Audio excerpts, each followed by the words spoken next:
আসসালামু আলাইকুম ওয়া রাহমাতুল্লাহি ওয়া বারাকাতুহু। আলহামদুলিল্লাহ ওয়াসসালাতু ওয়াসসালামু আলা রাসূলিল্লাহ ওয়া বা'দ। কাছে দূরে দেশ ও প্রবাসে যে যেখান থেকে আমাদের সাথে এই মুহূর্তে যুক্ত হয়েছেন সুপ্রিয় দর্শক শ্রোতা, সবাইকে সাদর আমন্ত্রণ এবং আন্তরিক মোবারকবাদ জানিয়ে শুরু করছি আপনাদের প্রিয় চ্যানেল নেক্সাস টেলিভিশনের প্রতিদিনের বিশেষ আয়োজন ব্যাকমেন্স বিস্কিটস নিবেদিত ইসলামী জীবন বিধান। প্রোগ্রামটি নিয়ে সাথে আছে আমি ফজলে রাব্বি। আলহামদুলিল্লাহ দর্শক শ্রোতা, আপনারা সকলেই জানেন এই অনুষ্ঠানটির মাধ্যমে আমরা আপনাদের পাঠানো প্রশ্নের উত্তর দিয়ে থাকি এবং ইসলামের নানা বিষয় নিয়ে এবং আপনাদের যাপিত জীবনের নানা প্রসঙ্গ নিয়ে আমরা কথা বলে থাকি।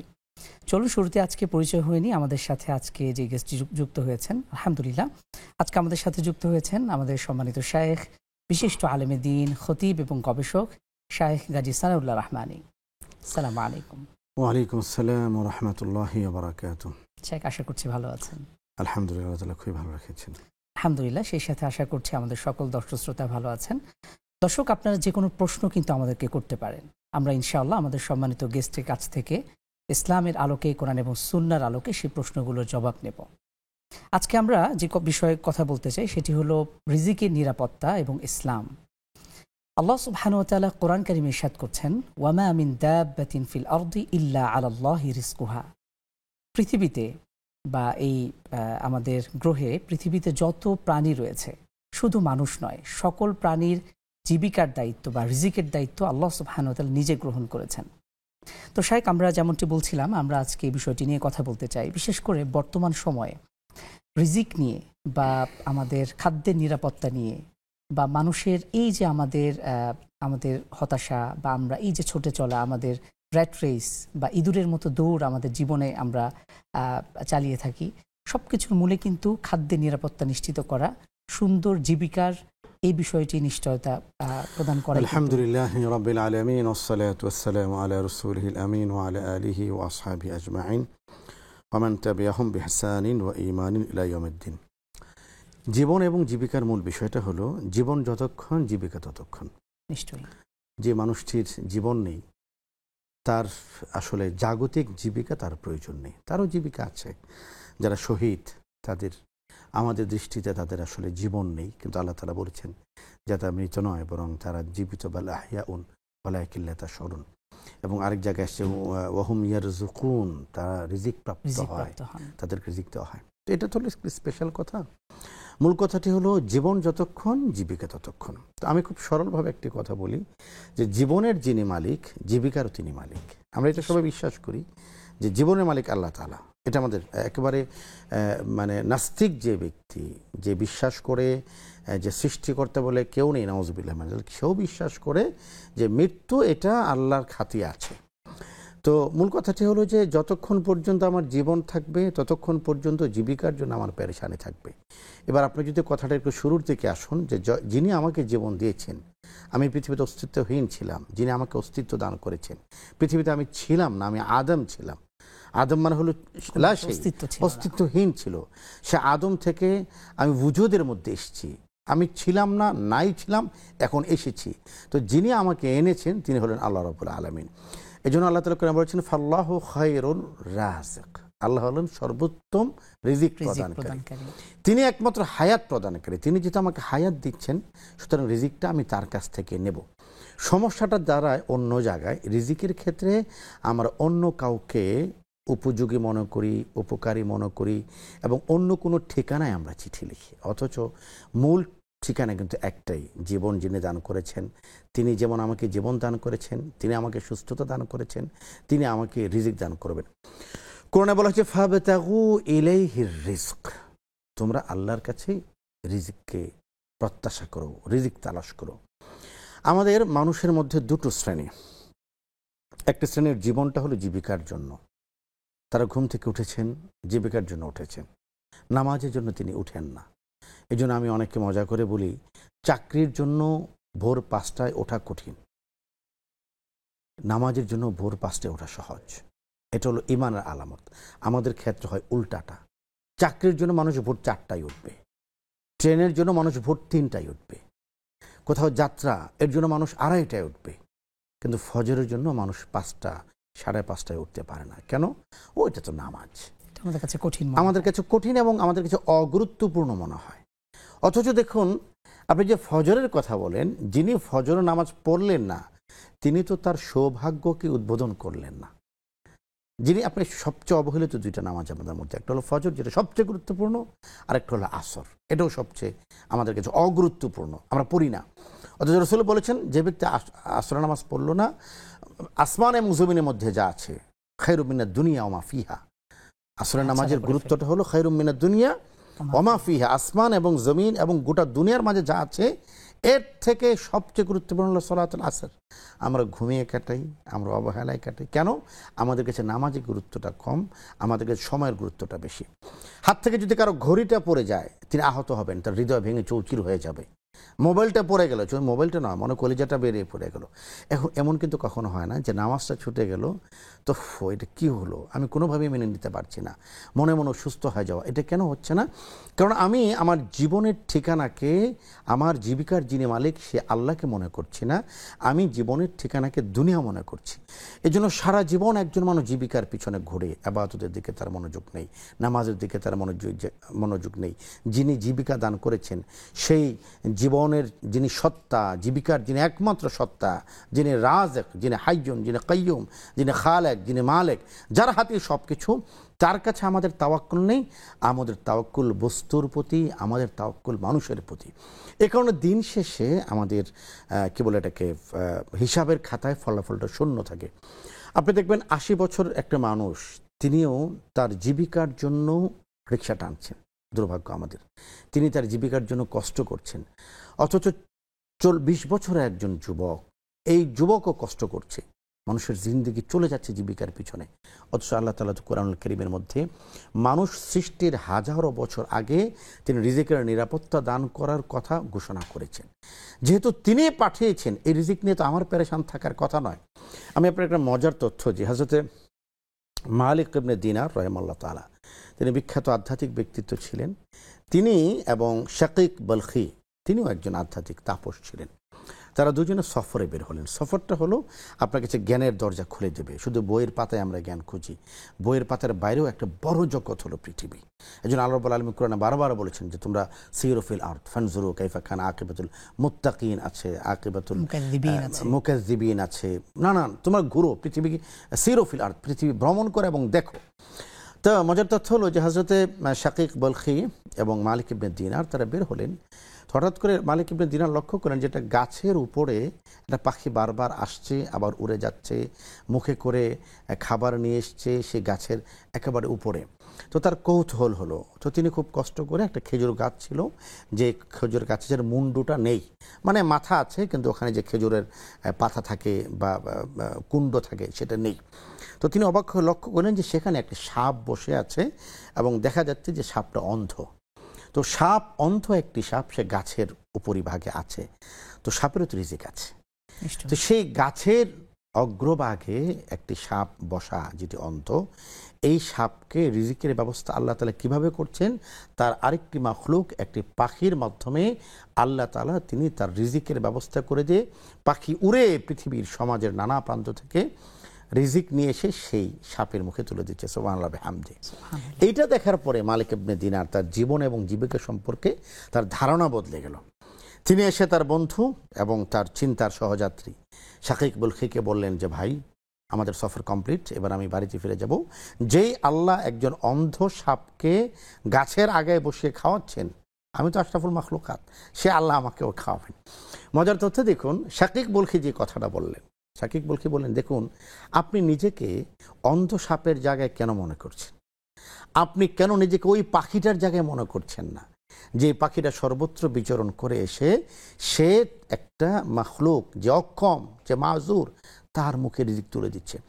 এই ঘটনার সাথে আমাদের চলিত জীবনে একটা চিত্র আছে। আমরা মনে করি কি, সারাদিন আমি পরিশ্রম করছি, আমি অফিস করছি, 6টা থেকে ভোর 5টা থেকে সন্ধ্যা 6টা অফিস করছি, সকাল 9টা থেকে রাত 9টা পর্যন্ত অফিস করছি, আমি মানে উপার্জন করে এসে সবাইকে খাওয়াবো।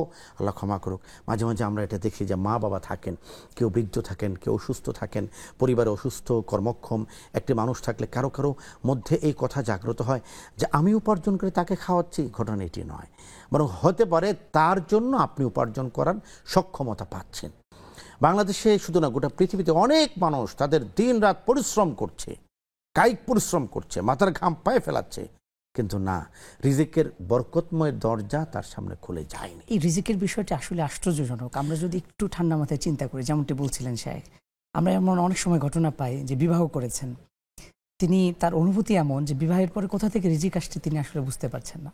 আবার এরকমও শুনতে পারি যে হয়তো ঘরে নতুন মেহমান এসেছে, নতুন সন্তান জন্ম নিয়েছে, তার রিজিক প্রশস্ত হয়ে গিয়েছে, নতুন আরো সুযোগ তৈরি হয়েছে।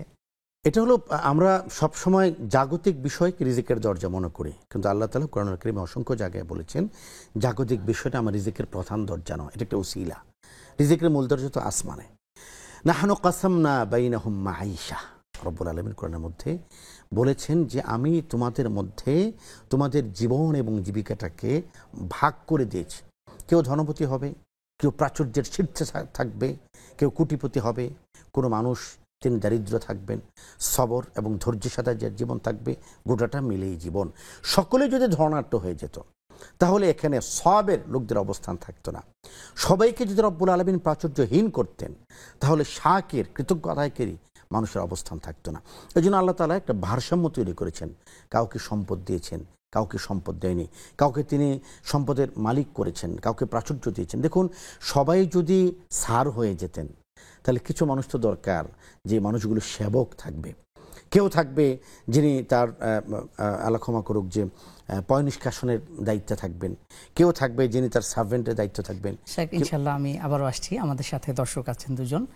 দর্শক, আসসালামু আলাইকুম ওয়া রাহমাতুল্লাহ, প্রশ্ন করুন। ওয়ালাইকুম আসসালাম ওয়া রাহমাতুল্লাহ। বলছো ভালো আছেন? আলহামদুলিল্লাহ, প্রশ্ন করুন। আমি প্রশ্ন করতে চাই যে নাজাসাতে হাকিকি গয়রে হাকিকি যে কঠিন ধরনের নাপাকিয়তা,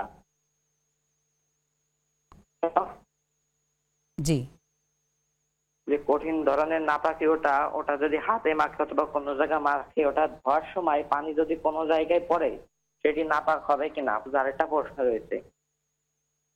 জি করুন। জি, দ্বিতীয় প্রশ্ন। যে আমরা জানি কিতাব হচ্ছে 4-5টা পৃষ্ঠা, অনেক দাসিক পৃষ্ঠা একসাথে একত্র করে একটি বই অথবা কিতাব তৈরি করা হয়। জি। আর কোরআনটি নবী মুহাম্মদ সাল্লাল্লাহু আলাইহি সাল্লামের যুগে অবতীর্ণ হয়েছিল। আল্লাহ আস্তে আস্তে অবতীর্ণ করেছেন। তারপর তার মৃত্যুর পরে কোরআন একটি কিতাবের মতো সংস্করণ করা হয়েছিল। কিন্তু তার আগে কোরআনে আল্লাহ তাআলা বলছে জালিকাল কিতাবুল রাইবা ফিহ, এটা সেই কিতাব, এতে কোনো সন্দেহ নাই। ওই সময় কিতাব কিভাবে বললো এই বিষয়টা জানতে চাই। ঠিক আছে দর্শক, আমাদের সাথেই থাকুন ইনশাআল্লাহ, আমরা সম্মানিত শায়েখের কাছ থেকে উত্তর নেব। আমাদের সাথে আরেকজন দর্শক আছেন। আসসালামু আলাইকুম ওয়া রাহমাতুল্লাহ। দর্শক, প্রশ্ন করুন। দুঃখিত, ফোন কলটি কেটে গেছে। দর্শক শ্রোতা, আপনাদের সবাইকে আলহামদুলিল্লাহ আন্তরিক মোবারকবাদ যারা আমাদের সাথে আছেন, যুক্ত আছেন। আমরা এই পর্যায়ে ছোট্ট একটি বিরতিতে যাচ্ছি, বিরতির পর খুব শীঘ্রই ফিরছি, আমাদের সাথেই থাকুন।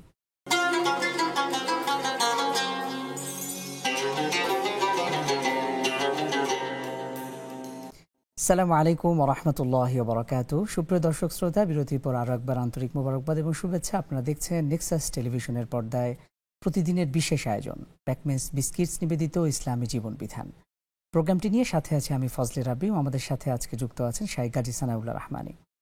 শেখ, আমরা যেমনটি আলোচনা করছিলাম যে আমাদের রিজিকের যে দায়িত্ব আল্লাহ সুবহানাহু ওয়া তাআলা নিজেই গ্রহণ করেছেন, অথচ আমরা রিজিক নিয়ে অতি পেরেশানিতে ভুগি। আমি আপনার মজার তথ্য দিই, সেটা হলো খলিফা মনসুর, তিনি আব্দুর রহমান ইবনে মুহাম্মদ বিখ্যাত ফকিহ ছিলেন। তাকে জিজ্ঞেস করলেন যে রিজিকের বরকত সম্পর্কে আপনি আমাকে কিছু নাসিহা করুন। তো শেখ আব্দুর রহমান ইবনে মুহাম্মদ তিনি বললেন যে আমি কি পড়া নাসিহা করব নাকি দেখা নাসিহা করব? মানে আমি যেটা কিতাবে পড়েছি সেটা আপনাকে বলবো, নাকি আমি যেটা চোখে দেখেছি সেটা আপনাকে বলবো? তিনি বলেন যে যেটা পড়েছেন এর থেকে তো যেটা দেখেছেন এটা সবচেয়ে গুরুত্বপূর্ণ, সেটা আমাকে বলুন। তিনি বললেন যে কি বলে আপনার ওমর ইবনে আব্দুল আজিজ রাহিমাহুল্লাহ তাআলা, তিনি যখন মারা যান তখন তিনি তার সম্পদ হিসেবে, উত্তরাধিকার মিরাজ সম্পত্তি হিসেবে 17টি দিরহাম রেখে যান এবং তার সঙ্গে 11 জন ছেলে রেখে যান। 11 জন ছেলে, দিরহাম হলো 17টি। তো সেই 17টি দিরহামের মধ্যে তার কাফন দাফন, কবর খনন, আনুষঙ্গিক বিষয়, এই কাজ করতে গিয়ে 7টি দিরহাম লেগে যায়, আর বাকি থাকে 10 দিরহাম। সন্তান কিন্তু 11টি। বরকত কাকে বলে আপনি দেখুন। আব্দুর রহমান তিনি খলিফা মনসুরকে বলেছেন যে দেখুন বরকত হলো এমন, দেরহাম ছিল 10টি, সন্তান ছিল 11টি, কিন্তু আমি আমার জীবিত অবস্থায় দেখেছি হযরতে ওমর ইবনে আব্দুল আজিজের প্রত্যেক সন্তানকে আল্লাহ তাআলা এই পরিমাণ সম্পদ দান করেছেন, এত সম্পদ দান করেছেন যে তারা 2 হাতে মানুষকে সম্পদ বিলাতেন, দান করতেন, সাদাকা করতেন। এর মূল কারণটা ছিল ওমর ইবনে আব্দুল আজিজ রিজিক হালাল হওয়ার ব্যাপারে অত্যন্ত কঠিন মানুষ ছিলেন, বলা যায় কিছুটা রূঢ় মানুষ ছিলেন। কখনো তিনি তার পরিবারের মধ্যে মাশকুক, সন্দেহযুক্ত কোনো রিজিক প্রবেশ করতে দেননি। শতভাগ হালাল রিজিক যেটা, সেটাই তিনি তার পরিবারের মধ্যে গ্রহণ করেছেন। উল্টো দিকে বলা যায় খলিফা হিশাম, তিনি আনলিমিটেড সম্পদের মালিক ছিলেন, বেইনতিহা প্রাচুর্য তার ছিল, তিনি বেইনতিহা অসীম সম্পদ রেখে মৃত্যুবরণ করেছেন। ওস্তাজ আব্দুর রহমান ইবনে মোহাম্মদ বলছেন খলিফা মনসুরকে, আমি নিজে দেখেছি খলিফা হিশামের ছেলেরা বিভিন্ন বাজারে বাজারে তারা ভিক্ষা করে তাদের জীবিকা নির্বাহ করছে।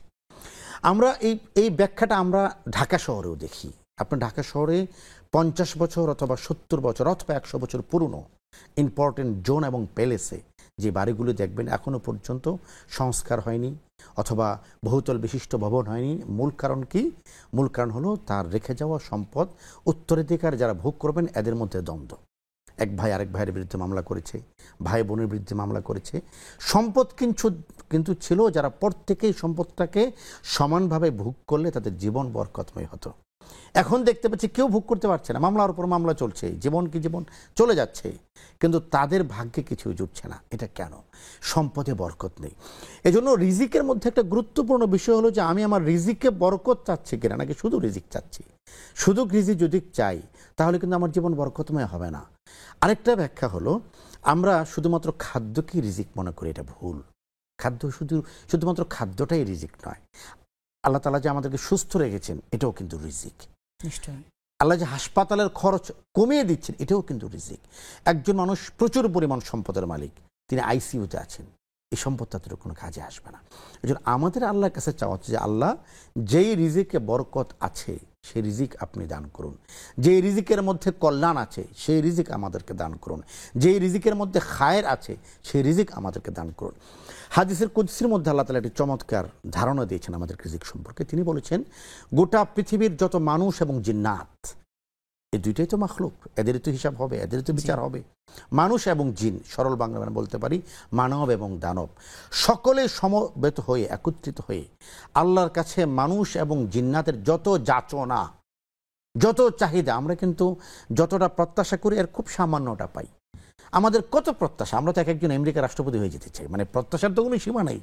আল্লাহ বলেছেন যদি তাদের সকল প্রত্যাশা আমি কবুল করি আর সকল মাখলুকাত, মানুষ এবং দানব, মানুষ এবং জিন, সবাইকে একটা মাঠে আমি জড়ো করি যে তোমরা চাও কি চাবা, সবাই যা কিছু চাইলো সব কিছু তাদেরকে দিয়ে দেওয়া হলো, এরপরও আল্লাহ তাআলার রিজিকের ভান্ডার এত বড়। আল্লাহ বলেন যে একটা সমুদ্রের মধ্যে একটা সুইকে ডুবালে যখন সুইটাকে উঠানো হবে তখন সেই সুইয়ের মধ্যে যতটুকু পরিমাণ পানি লেগে থাকবে গোটা সৃষ্টি জগৎ, মানুষ এবং জিন্নাত সহ সবাই তাদের যাচনার সব কিছু পাওয়ার পরেও আল্লাহর রিজিকের ভান্ডার থেকে এতটুকু কমবে না। সুবহানাল্লাহ। তো আমরা যদি মনে করি যে আল্লাহ আমাকে রিজিক দিচ্ছেন না কেন, আল্লাহর ভান্ডারে অভাব পড়েছে, না, আল্লাহ জানেন কোনটা আমার দরকার। এই জন্য আমি যেন রিজিকের পিছনে পেরেশান না হই। রাসূল করিম সাল্লাল্লাহু আলাইহি ওয়াসাল্লাম একটি চমৎকার হাদিস বলেছেন, অথবা আমি বলবো যে আমাদেরকে সাবধান করার জন্য, আমাদেরকে জাগানোর জন্য, আমাদেরকে সচেতন করার জন্য একটা কঠিন হাদিস বলেছেন। তিনি বলেছেন পৃথিবীর কিছু মানুষ আছে যারা কেবল ইবাদতের বদলে জীবিকার পিছনে দৌড়ায়, শুধু জীবিকা, শুধু জীবিকা, শুধু জীবিকা। আপনি দেখবেন সকাল 7টার সময় চতুর্দিক থেকে মানুষ বেরোচ্ছে, কি জন্য? জীবিকার জন্য। মসজিদ খালি পড়ে আছে। ফজরের সময় ফজরের জায়নামাজ জীবন, জীবিকা এবং রিজিকের সবচেয়ে মুক্ত দরজা। যে ব্যক্তি ফজরের সালাত আদায় করবে আল্লাহ তাআলা তার রিজিকে কষ্ট দিবে না। যে ব্যক্তি মাগরিবের ব্যাপারে তো হাদিসে এসেছে আল্লাহুম্মা বারিক লি ফি উম্মতি বুকুরিয়া, এই সকালবেলা যেটা শুরু করবে, যে ব্যক্তি মাগরিবের সালাত আদায় করবে, সূরা ওয়াকিয়া পড়বে, আল্লাহ রসুল বলেছেন যে ব্যক্তি সূরা ওয়াকিয়া তেলাওয়াত করবে নিয়মিত, তার রিজিকের মধ্যে তঙ্গি আসবে না, অভাব আসবে না। আমরা এটা বিশ্বাস করি না। আপনার খবর নেই, ইন্স্যুরেন্স কোম্পানি বলেছেন 1 লাখ টাকা দেন, আপনি বছর শেষে 1,10,000 টাকা পান। ও ইট ইজ ট্রুথ, এটা সত্য। কিন্তু রসুল বলেছেন তুমি মাগরিবের পরে সূরা ওয়াকিয়া তেলাওয়াত করো, তোমার রিজিকের অভাব দূর করে দেবে। আমরা এটা বিশ্বাস করছি না। বিশেষ করে শেখ, রিজিক সম্পর্কে একটা হাদিস আমাকে খুব নাড়া দেয়। সেটি হলো আন্নাকুম তাওয়াক্কালতুম আলাল্লাহি হাক্কা তাওয়াক্কুলি। রাসূল সাল্লাল্লাহু আলাইহি ওয়াসাল্লাম বলেছেন, তুমি যদি আল্লাহর প্রতি প্রকৃত তাওয়াক্কুল করো, লা রাযাকাকুম কামা ইয়ারযুকুত তায়র, একটা পাখিকে যেভাবে আল্লাহ রিজিক দেন ঠিক সেভাবে আমাদেরকে রিজিক দিবেন। আপনি একটি ঘটনা উল্লেখ করেছেন। এবং আপনি দেখুন তো, আমরা জীবিকার পিছনে যখন ছুটছি, আমরা ইবাদতের পিছনে ছুটছি না, আল্লাহর পথে ছুটছি না। রাসূল বলেছেন মানুষ যখন জীবিকার পিছনে ছুটতে থাকবে, আল্লাহ তাআলা তাকে চতুষ্পদ জন্তু হায়নার মতো করে দিবেন। একটা হায়না তার শিকারের পিছনে যেমন করে ছুটতে থাকে, আল্লাহ তাআলা কোনো কোনো মানুষকে এমন করে দেন, সে শুধু তার জীবিকার পিছনে ছুটছে, বৃষ্টি লাভ নেই, দৌড়াতে হবে, জ্বর, শরীরটা ম্যাজম্যাজ করছে, একটু বাসায় থাকলে ভালো ছিল, লাভ নাই, আমি যদি বেরোতে না পারি আমার জিহ্বা আসবে না, ছুটছে। আল্লাহ রাসূল বলেছেন ইবাদতকে পাশ কাটিয়ে, আল্লাহর আনুগত্যকে পাশ কাটিয়ে, আল্লাহর ফরমাবরদারিকে পাশ কাটিয়ে মানুষ যখন শুধুমাত্র জীবিকার পেছনে ছুটে, তখন আল্লাহ তাকে সে হাইওয়ানের মতো করে দেন, চতুষ্পদ জন্তুর মতো করে দেন, যে তার শিকারের পিছনে ছুটতেই থাকে, লাভ নেই। সে অতটুকুই পায় যতটুকু তার তাকদীরের মধ্যে আল্লাহ তাআলা তাকে পৃথিবীতে প্রেরণের আগে নির্ধারণ করে দিয়েছিলেন। মানেটা কি? মানেটা হলো রিজিক আর রিজকু মাকসুম, আমার রিজিক নির্ধারিত। কবে থেকে? আমাকে পৃথিবীতে পাঠানোর আগে থেকে, 50 বছর, 1000 বছর আগে থেকে। সুতরাং আমাকে এটার উপর তাওয়াক্কুল করতে হবে। একটি চমৎকার আয়াত দেখুন, আমরা বিভিন্ন জায়গায় ইংরেজি শব্দ দেখি, এক্সিট, আরবিতে বলে মাখরাজ, খুরুজ, নানান জায়গায়। এক্সিটটা কাকে বলে? আপনি এখন একটি স্টুডিওতে আছেন, আল্লাহ না করুক ঘটনাচক্রে এমন একটি সিচুয়েশনের অবতারণা হলো যে এই মুহূর্তে আপনাকে এখান থেকে বের হতে হবে, তখন আপনি খুব দ্রুত গতিতে যে পথ দিয়ে বেরোতে পারবেন, এটাকে বলা হয় এক্সিট, এটাকে বলা হয় মাখরাজ। আমরা আমাদের জীবনের মাঝে মাঝে জীবন দুর্বিষহ হয়ে ওঠে, আমরা এক্সিট খুঁজি, কোন দিক দিয়ে বের হব। অফিসে কাজ হচ্ছে না, ব্যবসা করতে চাচ্ছি, লস হচ্ছে, কিছুই করতে পারছে না, কোনোভাবেই কিছু হচ্ছে না, কোনো গতি হচ্ছে না, একটা এক্সিট দরকার। আল্লাহ তাআলা কোরআনে বাক্যটি ব্যবহার করেছেন, ওয়ামান ইয়াত্তাকিল্লাহা ইয়াজআল লাহু মাখরাজা। যে ব্যক্তি আল্লাহর উপর তাওয়াক্কুল করবে, আল্লাহ তাআলা তাকে এক্সিট করে দিবেন। মাখরাজ শব্দটা আমরা তো এক্সিটের ক্ষেত্রে ব্যবহার করি। আল্লাহ বলেছেন ওয়ামান ইয়াত্তাকিল্লাহা ইয়াজআল লাহু মাখরাজা। তুমি তোমার জীবনকে নিয়ে, জীবিকা নিয়ে একটা দমবদ্ধ পরিবেশের মধ্যে আছো, তোমার জন্য এক্সিট আছে। কোনটা? তাওয়াক্কুল, আল্লাহর উপর তাওয়াক্কুল করো। ওয়া ইয়াত্তাকিল্লাহা ইয়াজআল লাহু মাখরাজা ওয়া ইয়ারযুকহু মিন হাইসু লা ইয়াহতাসিব। আল্লাহ কোরআনে বলছেন, আমি তাফসীর করছি না, আমি ব্যাখ্যা করছি না, আমি শুধু সরল তর্জমাটা দর্শকের হৃদয়ের মধ্যে উপস্থাপন করছি। আসবো আপনার কাছে, খুব চমৎকারভাবে বলছিলেন কোরআন কারীমের আয়াত থেকে। আমরা আসছি, আমাদের সাথে দর্শক আছেন দুজন, আমরা প্রশ্নগুলো নিচ্ছি ইনশাআল্লাহ। আসসালামু আলাইকুম ওয়া রাহমাতুল্লাহ। আসসালামু আলাইকুম। ওয়া আলাইকুম আসসালাম ওয়া রাহমাতুল্লাহ। জি দর্শক, প্রশ্ন করুন। আমার দুটি প্রশ্ন আছে। জি প্লিজ। প্রশ্ন হচ্ছে, একটা বইতে আছে যে 200 বার সূরা ইখলাস পড়লে অনেক মানে আছে আর কি, সেটাও এখন বলছে যে না, ওটা পড়া যাবে না, 3 বার করে পড়া যাবে। 200 বার পড়লে কি কোনো সমস্যা আছে? আচ্ছা বোন, না, বুঝতে পেরেছি। আচ্ছা, দ্বিতীয় প্রশ্ন। আর আরেকটি প্রশ্ন হচ্ছে, আমার তো হচ্ছে জীবন, দুঃখিত, আমাদের পরবর্তী প্রশ্নে যাচ্ছি ইনশাআল্লাহ। আসসালামু আলাইকুম ওয়া রাহমাতুল্লাহ।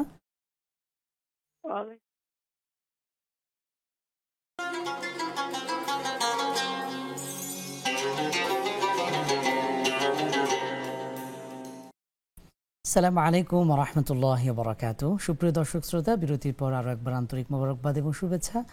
আপনারা দেখছেন নেক্সাস টেলিভিশনের প্রতিদিনের বিশেষ আয়োজন ব্যাকমেন্স বিস্কিটস নিবেদিত ইসলামী জীবন বিধান। প্রোগ্রামটি নিয়ে সাথে আছে আমি ফজলে রাব্বি। দর্শক, আপনারা যে কোনো প্রশ্ন কিন্তু আমাদেরকে করতে পারেন স্ক্রিনে দেওয়া নাম্বারে, আপনার সরাসরি ফোন কলের মাধ্যমে অথবা ফেসবুকে, ইউটিউবে সরাসরি লাইভের কমেন্ট সেকশনে আপনার প্রশ্ন করতে পারেন। আমরা ইনশাআল্লাহ সম্মানিত শাইখের কাছ থেকে কোরআন এবং সুন্নাহর আলোকে প্রশ্নগুলোর উত্তর জানব। শাইখ, আমাদের কিছু প্রশ্ন ছিল বিরতির আগে। একজন ভাই প্রশ্ন করেছিলেন যে নাজাসাতে গলিদা বা কঠিন নাপাকি যে বিষয়গুলো রয়েছে, এগুলো দূর করার সময় সেই পানি যদি অন্য কোথাও লেগে যায় বা আমার কাপড়ে, শরীরে, এক্ষেত্রে কি হুকুম হবে? ধন্যবাদ আপনাকে। আমার ভাই, পানি 3 প্রকার। একটা হলো মা উন তাহিরুন, পবিত্র পানি, আরেকটা হলো মা উন মুস্তাআমিলুন, ব্যবহৃত পানি, আরেকটা হলো মা উন নাজাস, নাপাক পানি। তো আপনি যে পানিটার কথা বলেছেন, একটি পবিত্র পানি দিয়ে আপনি নাপাকি দূর করলেন, দূর করার পরে এই পানিটা মায়ে মুস্তামাল হয়ে গেল, নাপাক হলো না। এই পানি যদি গায়ে লাগে তাহলে কোনো সমস্যা নেই। তো পানি গায়ে লাগতে পারে, আপনার শরীরে নাপাক হবে না, কাপড় নাপাক হবে না। খুবই চমৎকার, আলহামদুলিল্লাহ। আরেকটি প্রশ্ন ছিল ভাইটির, সেটা হলো কোরআন কারীম আল্লাহ সুবহানাহু ওয়া তাআলা শুরুতেই বলে দিয়েছেন যালিকাল কিতাবু লা রাইবা ফি, এই কিতাবে কোনো সন্দেহ নেই। কিন্তু ভাইজির প্রশ্ন হলো যে রাসূল সাল্লাল্লাহু আলাইহি ওয়াসাল্লামের সময়ে বা তার জীবদ্দশায় তো কোরআন কারীম পুস্তক আকারে বা বই আকারে তো ছিল না। এটা একটা ভুল কথা যে বই আকারে ছিল না। হ্যাঁ, কোরআন ছিল। এটা আমরা এখন যেভাবে মলাটবদ্ধ 30 পারা পাই একসাথে, একেবারে 30 পারা সূরা ফাতিহা থেকে শুরু সূরা নাস পর্যন্ত, এইভাবে মলাটবদ্ধ আয়োজন ছিল না।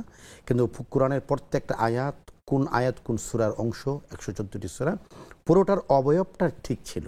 কখনো কোনো অংশ হয়তো পাথরে, কোনো অংশ কাঠের মধ্যে, কোনো অংশ চামড়ার মধ্যে লেখা ছিল। আমরা অনেকে বলি যে আল্লাহ রসুলের ইন্তেকালের অনেক পরে কোরআন সংকলন হয়েছেন, কথাটা ভুল। কোরআন আল্লাহ রসুল ইসলাম জমা করে গিয়েছেন। আমাদের হাতে যে মাসহাফে ওসমানী এসছে এটা পরে হয়েছে। বিশেষ করে শেখ কোরআন কারীম তো পৃথিবীতে আল্লাহ সুবহানাহু ওয়া তাআলা অবতীর্ণ করার আগেও এটা লাওহে মাহফুজে এবং হাজার বছর আগে থেকে আল্লাহ রাব্বুল আলামিন তো প্রথম হলো লাওহে মাহফুজে নাজিল করেছেন, এরপরে আল্লাহ রসুলের হযরত জিবরাইল আলাইহিস সালাতু ওয়াস সালাম ধারণ করেছেন, সেখান থেকে রসুল করিম সাল্লাল্লাহু আলাইহি ওয়াসাল্লাম কলবের মধ্যে নাজিল হয়েছে, কলব থেকে আল্লাহ রসুল জবান এসছে, জবান থেকে আমাদের সাহাবা ইকরাম তাদের হৃদয় দিয়ে এটাকে ধারণ করেছেন। এরপরে আল্লাহ রসুলের তত্ত্বাবধানে নিগরানিতে কাতিবুল ওহী যারা ছিলেন 11 জনের কথা কোনো কোনো কিতাবে বলা হয়েছে, হযরতে মুআবিয়া রাদিয়াল্লাহু আনহু সহ, তারা প্রত্যেকেই রসুলের তত্ত্বাবধানে তারা প্রত্যেকটা আয়াত লিখেছেন। আল্লাহ রসুল পুরা বিষয়টাকে একই জায়গায় 30 পারা, এটা হয়তো একসাথে ছিল না, কিন্তু 30 পারা টোটালি কমপ্লিট লেখানোর পরে এটা আল্লাহ রসুলের সময় হয়েছে, এরপর আল্লাহ রসুল দুনিয়া থেকে গিয়েছেন। এখানে কথা কোনো বলার সুযোগ নাই যে কোরআন তো সে সময়ে একসাথে ছিল না, তাহলে লা রাইবা ফি কীভাবে হলো? একসাথেই ছিল, বিভিন্ন জায়গায় ছিল, কিন্তু কোরআন নাজিল হয়ে গেছে, সাহাবা ইকরাম লিখিত আকারে আছে। এবং কোরআনের যে সেটিংটা, এটা তো আল্লাহ প্রদত্ত, আল্লাহ সুবহানাহু ওয়া তাআলা প্রদত্ত, এবং লাওহে মাহফুজে ঠিক এভাবে সংরক্ষিত রয়েছে। যেভাবে ছিল সেভাবেই আল্লাহ রসুলের কাছে নাজিল হয়েছে এবং সেভাবেই সাহাবা ইকরাম এটাকে ধারণ করেছেন। কারো কাছে পাথরে লেখা ছিল, কারো কাছে চামড়ার মধ্যে লেখা ছিল, কারো কাছে কি বলে আপনার কাঠের মধ্যে লেখা ছিল। হযরত ওসমান রাদিয়াল্লাহু আনহু এসে সবগুলিকে একত্রিত করে এটাকে মলাটবদ্ধ আয়োজন করেছেন, কিন্তু নবীজি থাকতে এটাকে কমপ্লিট করা হয়েছে। নিশ্চয়ই খুবই গুরুত্বপূর্ণ একটা আকীদা যে কোরআন কারীমে আসলে পরিবর্তনের কোনো সুযোগ নেই। আমরা যা কিছু দেখছি এটি স্বয়ং রাসূল সাল্লাল্লাহু আলাইহি ওয়াসাল্লাম প্রদত্ত, আল্লাহ তাআলার পক্ষ থেকে প্রেরিত, এবং কিয়ামত পর্যন্ত ঠিক এভাবেই অক্ষত থাকবে ইনশাআল্লাহ বিইذনিল্লাহ। আরেকটি প্রশ্ন ছিল একজন বোনের, যে সূরা ইখলাস আমরা দেখি 3 বার পড়ার কথা এসছে বা একবার, কিন্তু তিনি 200 বার যদি পড়তে চান এক্ষেত্রে কোনো প্রবলেম আছে কিনা? সূরা ইখলাস 3 বার পড়লে এক খতম কোরআন পড়ার সওয়াব হয়, এটা রাসূলের হাদিস থেকে প্রমাণিত। রাসূল সাল্লাল্লাহু আলাইহি ওয়াসাল্লাম প্রতি রাতে ঘুমানোর আগে এক খতম কোরআন পড়তে বলেছেন। সাহাবাকে বলেছেন, ইয়া রাসূলুল্লাহ, এটা কিভাবে সম্ভব? রাসূল বলেছেন 3 বার সূরা ইখলাস পড়ো, এক খতম কোরআনের সওয়াব পাওয়া যাবে। এখন আপনার 200 বার কেন, আপনার 2000 বার পড়তে পারেন, যত বেশি পড়বেন এত বেশি সওয়াব হবে। কিন্তু 200 বার পড়লে এরকম সওয়াব এই ধরনের নির্ধারণ করা এটা মনে সঠিক নয়, আমি কোনো কিতাবে এটা পাইনি। তবে যত বেশি পড়তে পারেন। সূরা ইখলাস কোরআনুল কারীমের সবচেয়ে গুরুত্বপূর্ণ ছোট সূরা, যেটা পুরাটা তাওহীদের উপর নাযিল হয়েছে। কুল হুয়াল্লাহু আহাদ, আল্লাহুস সামাদ, লাম ইয়ালিদ ওয়া লাম ইউলাদ ওয়া লাম ইয়াকুল লাহু কুফুয়ান আহাদ, শুরু থেকে শেষ পর্যন্ত তাওহীদের আলোচনা, উলুহিয়াতের আলোচনা, রুবুবিয়্যাতের আলোচনা, আল্লাহর শ্রেষ্ঠত্বের আলোচনা। এই জন্য যত বেশি পড়বেন, একজন সাহাবী তো এই সূরাটাকে এত বেশি পছন্দ করতেন, এত বেশি মহব্বত করতেন, এটা ছাড়া তিনি নামাজই পড়তেন না। তো নবীজি বললেন যে এই সূরার প্রতি ভালোবাসা তোমাকে জান্নাত পর্যন্ত নিয়ে যাবে ইনশাআল্লাহ। এই সূরাকে আমরা ভালোবাসবো, 200 বার, এবং টাইমটা ফিক্সড করার, অ্যামাউন্ট, সংখ্যাটা ফিক্সড করার প্রয়োজন নেই। নিশ্চয়ই, জাযাকাল্লাহ খাইর শেখ। আমাদের সাথে আরো দুজন দর্শক আছেন। আসসালামু আলাইকুম রাহমাতুল্লাহ। দর্শক, দুঃখিত, ফোন কল কেটে গেছে। আরেকজন দর্শক আছেন আমাদের সাথে। আসসালামু আলাইকুম রাহমাতুল্লাহ। ওয়ালাইকুম আসসালাম। জি বোন, প্রশ্ন করুন। আমার সার্জারি সামনে আছে, কিন্তু নগদ ক্যাশ টাকা নেই, সেটা টাকা আসবে কিনা? বোন ঠিক প্রশ্ন বুঝতে পারছি না, আরেকবার একটু বলবেন প্লিজ। জি বোন, আরেকবার প্রশ্নটি করবেন প্লিজ। আমার নাম দেবী, আমি দম্পতি বলছি। জি, আমার সার্জারি সামনে আছে, কিন্তু ক্যাশ টাকা নেই, এখন এইটার উপর দেখা আসবে কিনা?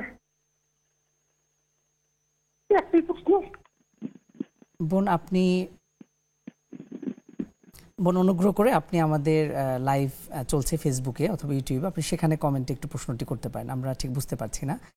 ধন্যবাদ আমাদের সাথে থাকবার জন্য। শেখ আলহামদুলিল্লাহ, আপনি রিজিক নিয়ে বলছিলেন এবং রিজিকের বিষয়টি আসলে একটু আশ্চর্যজনক। আমার কাছে মনে হয়, বিশেষ করে আমরা যদি জানতে চাই, আপনার কাছে প্রশ্নটি রাখি, সমাজে আমরা লক্ষ্য করি কেউ ধনী, কেউ হয়তো ফকির।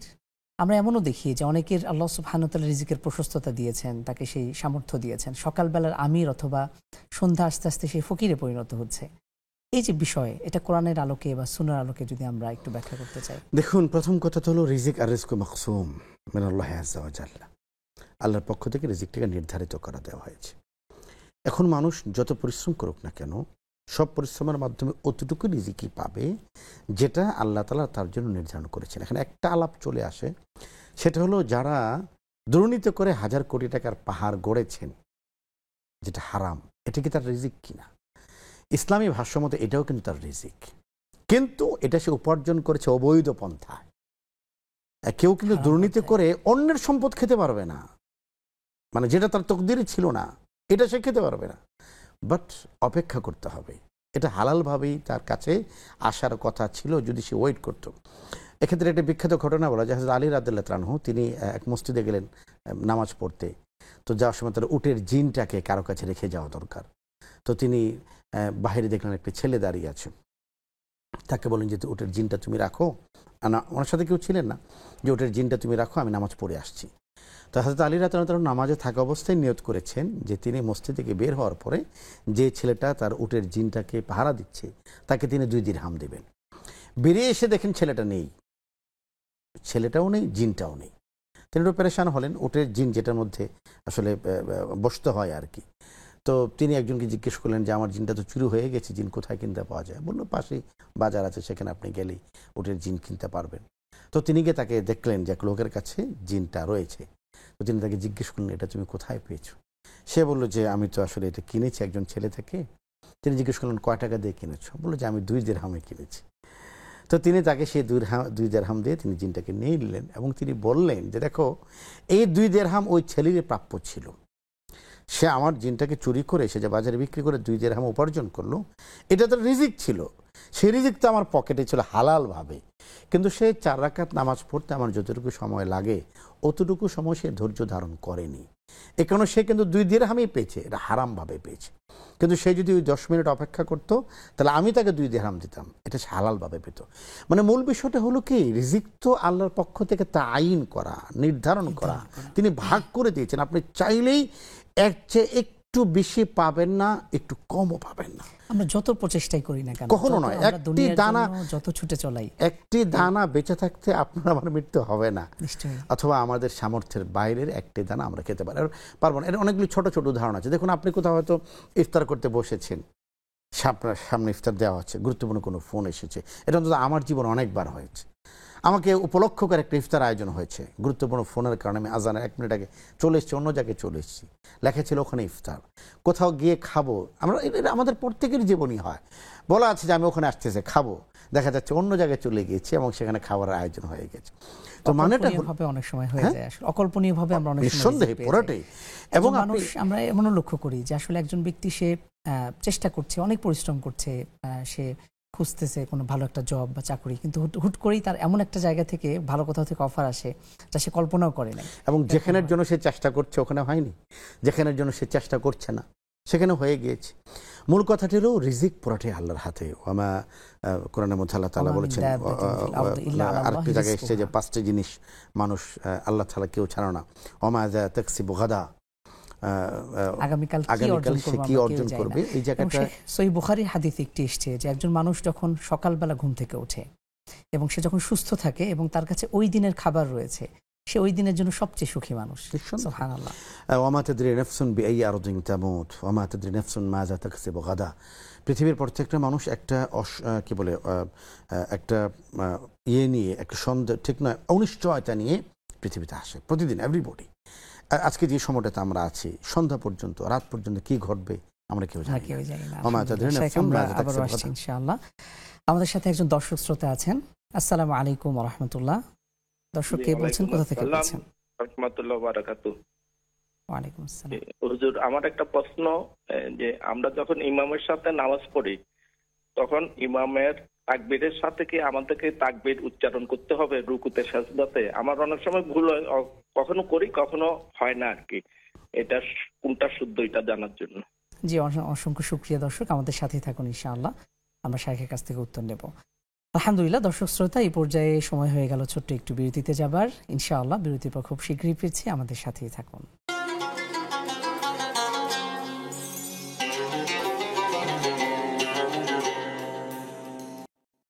আসসালামু আলাইকুম রহমতুল্লাহ বরকাত। সুপ্রিয় দর্শক শ্রোতা, বিজ্ঞাপন বিরতির পর আবার একবার আন্তরিক মোবারকবাদ এবং শুভেচ্ছা জানিয়ে শুরু করছি আমাদের নেক্সাস টেলিভিশনের প্রতিদিনের বিশেষ আয়োজন ব্যাকমেন্স বিস্কিটস নিবেদিত ইসলামী জীবন বিধান। আলহামদুলিল্লাহ আমরা আলোচনা করছিলাম রিজিকের ব্যাপারে ইসলাম কি দিক নির্দেশনা দিয়েছে এবং এ ব্যাপারে আমাদের যে হালাল হারামের বিধিবিধানগুলো রয়েছে। শাইখ, একজন মানুষ জীবিকা তাকে অর্জন করতেই হবে, এটা আমাদের স্বাভাবিক চাহিদা। বাঁচতে হলে আমাদেরকে অবশ্যই তাকে এইটুকু ইনশিওর করা যে আমি যেন সুষ্ঠুভাবে খেয়ে পড়ে বেঁচে থাকতে পারি। কিন্তু দেখা যায় যে আমরা এক্ষেত্রে হালাল এবং হারামের কোনো বাছ বিচার করছি না, কোনো পার্থক্য করছি না। আমরা যেখানে পাচ্ছি যে কোনো উপায় সেখান থেকে আমরা অর্থ উপার্জন করছি। এ ব্যাপারে ইসলাম কি বলে? আল হালালু বাইয়িনুন ওয়াল হারামু বাইয়িনুন, আল্লাহ তাআলা কোরআনের মধ্যে পরিষ্কার করে দিয়েছেন। বিষয়টা হলো, আমি যদি মনে করি যে আমার রিজিক এটা আমার জন্য কল্যাণকর, তাহলে সেই রিজিক আমার জন্য শতভাগ হালাল হতে হবে।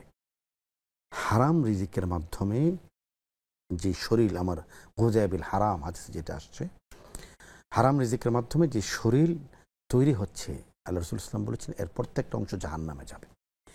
হালাল রিজিক ইবাদত কবুল হওয়ার পূর্ব শর্ত।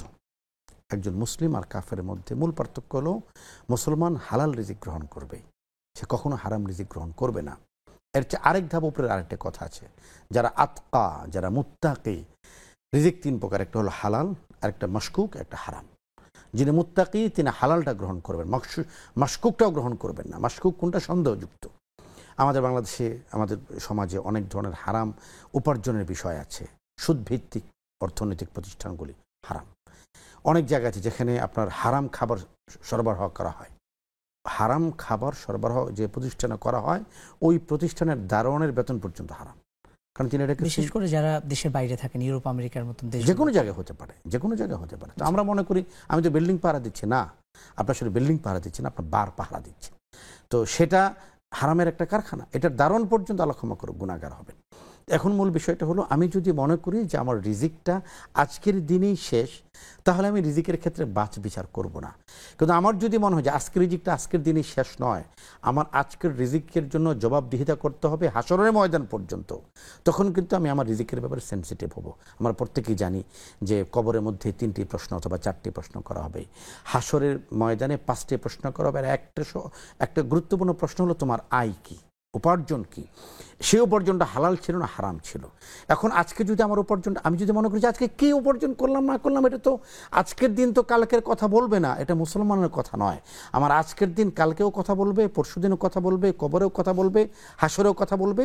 এবং আজকের উপার্জনের কারণে হয়তো আমি জান্নাতে যাব অথবা আমি জাহান্নামে যাব, নাউযুবিল্লাহি মিন যালিক। এই জন্য মুমিনের উপার্জন হতে হবে শতভাগ হালাল, মাশকুক নয়। যে উপার্জনের উপর ভিত্তি করে আমি বলতে পারি যে এই উপার্জন আমার নামাজকে বিশুদ্ধ করবে, এই উপার্জন আমাকে ইবাদতের মধ্যে শক্তি এবং প্রেরণা বাড়াবে, এবং এই উপার্জন আমার কবরে আলো দিবে। হাসরের ময়দানে যখন আমাকে প্রশ্ন করা হবে যে তুমি কোত্থেকে উপার্জন করেছো, আমি খুব ক্লিয়ার অ্যান্ড লাউডলি বলতে পারবো। কোথায় তুমি ব্যয় করেছো সেটাও আমি বলতে পারবো। এই রিজিক হলো আমার জন্য বরকতময়। আর আমরা অধিকাংশ মনে করি কোনোভাবেই সম্পদ উপার্জন করতেই পারলেই হলো। একটা ভয়ঙ্কর বিষয় মানো না, সেটা হলো আমি যদি আজকে হারাম রিজিক উপার্জন করি, টাকার কিন্তু কোনো আলাদা কালার নেই। যে আমরা বলি না যে সাদা টাকা কালো টাকা, পৃথিবীতে আসলে কোনো কালো টাকা নেই, সব টাকাই সাদা টাকা। উপার্জনের দিক থেকে এটাকে কালো টাকা বলা হচ্ছে। আপনি হাদিয়ার 1000 টাকার নোট আর চুরির 1000 টাকার নোট, দুইটা সেম নোট, দুইটাই 1000 টাকার নোট, কোনো পার্থক্য নেই। সবচেয়ে ভয়ঙ্কর বিষয়টা হলো হারামভাবে যে রিজিক আমরা উপার্জন করছি, আল্লাহ আমাদের ক্ষমা করেন, এই রিজিকের মাধ্যমে আমি আমার শরীরে এবং আমার পরিবারের মধ্যে বিষক্রিয়ার প্রবেশ করাচ্ছি। এই বিষ আমাকে দংশন করবে, ছোবল দিবে অবশ্যই দুনিয়াতে এবং আখিরাতেও। আখিরাতে হবে এটা আমরা সবাই জানি। আজকে আপনি দেখুন যে প্রচুর পরিমাণে আমাদের দুরারোগ্য ব্যাধি বেড়ে গিয়েছে। হাসপাতালে ব্যয় বেড়ে গেছে। হালাল রিজিকের একটা গুরুত্বপূর্ণ অংশকে জানেন, যে ব্যক্তি হালাল রিজিক অর্জন করবে এবং হালাল রিজিকের মধ্যে সন্তুষ্ট থাকবে, এই ব্যক্তির বিপদ এবং মুসিবতের ব্যয়ভার কমে যাবে। রাসূল করিম সাল্লাল্লাহু আলাইহি ওয়াসাল্লামের দোয়া আপনি দেখেন, হালাল রিজিকের জন্য কত দোয়া। আল্লাহ রাসূল দোয়া করছেন, আল্লাহ মাকফিনি বিহালালিকা আন হারামিক ওয়া আগনিনি বিফাদলিকা আম্মান সিওয়াক। আমার কাছে মনে হতে পারে যে আমি হারাম রিজিকটা নিলেই তো আমি একটা গাড়ি অ্যাফোর্ড করতে পারি, আমি নিলেই তো কক্সবাজারে একটা 5 স্টার হোটেলে আমি 3 দিন থেকে আসতে পারি, জাস্ট একটা সিগনেচার করব, আমার অ্যাকাউন্টে 2 লাখ টাকা ঢুকে যাবে, আমি একটা হলিডে থাইল্যান্ড থেকে কাটিয়ে আসতে পারবো। আল্লাহ রাসূল বলছেন, আল্লাহ মাকফিনি বিহালালিকা আন হারামিক। আল্লাহ হারাম রিজিক চাই না, যে রিজিক হারাম সেই প্রাচুর্য চাই না। যেই রিজিকের সাথে বরকত আছে সেটা যদি দরিদ্র হয় আলহামদুলিল্লাহ, যেই রিজিকের সাথে প্রাচুর্য আছে কিন্তু সেটার বিনিময়ে আপনি আগুনে জ্বালাবেন, ওই রিজিক থেকে মুক্ত চাই। আল্লাহ মাকফিনি বিহালালিকা আন হারামিক। আল্লাহ, এবং বাক্যটা আপনি খেয়াল করুন, আল্লাহ আপনি আমাকে হালালের মধ্যে যথেষ্ট করে দিন, হালাল দিয়ে যেন আমার জীবনটা চলে যায়। বিহালালিকা আন হারামিক আল্লাহ মাকফিনি বিহালালিকা ওয়া আগনিনি বিফাদলিকা আম্মান সিওয়াক। এবং আপনার যেই ফদল আপনি দিয়েছেন, এই ফদল দিয়ে যেন আমি আমার জীবনটাকে কাটিয়ে দিতে পারি, আপনি ব্যতীত যেন কারো কাছে মুখাপেক্ষী না হতে চাইতে না হয়। বিশেষ করে শেখ রিজিকের ক্ষেত্রে আমার কাছে মনে হয় যে রাসূল সাল্লাল্লাহু আলাইহি সাল্লাম তিনি তো বিশ্বের শ্রেষ্ঠ মানুষ, সাইয়্যিদুল মুরসালিন। তার ব্যাপারে একটা হাদিস আয়েশা রাদিয়াল্লাহু তাআলা বর্ণনা করছেন যে রাসূলের ঘরে, তার ঘরে পরপর 3 পূর্ণিমা চাঁদ উদয় হয়েছে, অর্থাৎ মাঝখানে 2 মাস অতিবাহিত হয়ে গেছে। আল্লাহ রাসূলের ঘরে চুলে কোনো আগুন জ্বলেনি অথবা খাবার রান্না হয়নি।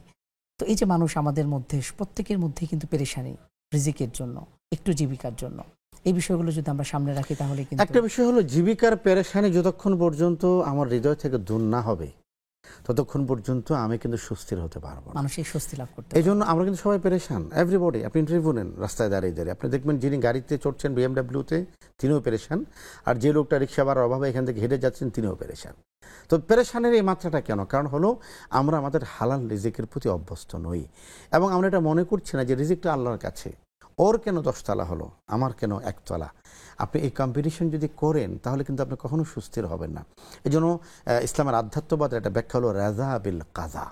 আল্লাহ রাব্বুল আলামিন যখন যাকে যে অবস্থায় রেখেছেন এটার উপরে সন্তুষ্ট থাকা, এটি হলো সুস্থির থাকার এবং সুচিন্তিত থাকার, সুনিবিড় থাকার অথবা পেরেশানি মুক্ত থাকার একটা অন্যতম মাধ্যম। আমরা সবাই অস্থির না, আমার আরও নাই, আমার আরও চাই। যে কবি বলেছেন, এই জগতে হায় সেই বেশি চায় যার আছে ভুরি ভুরি, আরও কী কী জানি আছে। তো এখানে হলো রেজাবিল কাজটা সবচেয়ে গুরুত্বপূর্ণ। আলহামদুলিল্লাহ, আল্লাহ তাআলা আমাকে যা দিয়েছেন এটার উপর আমি শুকরিয়া আদায় করি। যতক্ষণ পর্যন্ত একজন মানুষ যখন অর্থনৈতিক দৈন্যদশায় থাকেন তিনি তার সবরকে হাতিয়ার না বানাবেন, যতক্ষণ পর্যন্ত একজন মানুষ যখন প্রাচুর্যের মধ্যে থাকেন তিনি শকরকে তার হাতিয়ার না বানাবেন, কেউ সুস্থির হবেন না। এই জন্য রিজিক আল্লাহর পক্ষ থেকে, আল্লাহর কাছে রিজিক চাইতে হবে।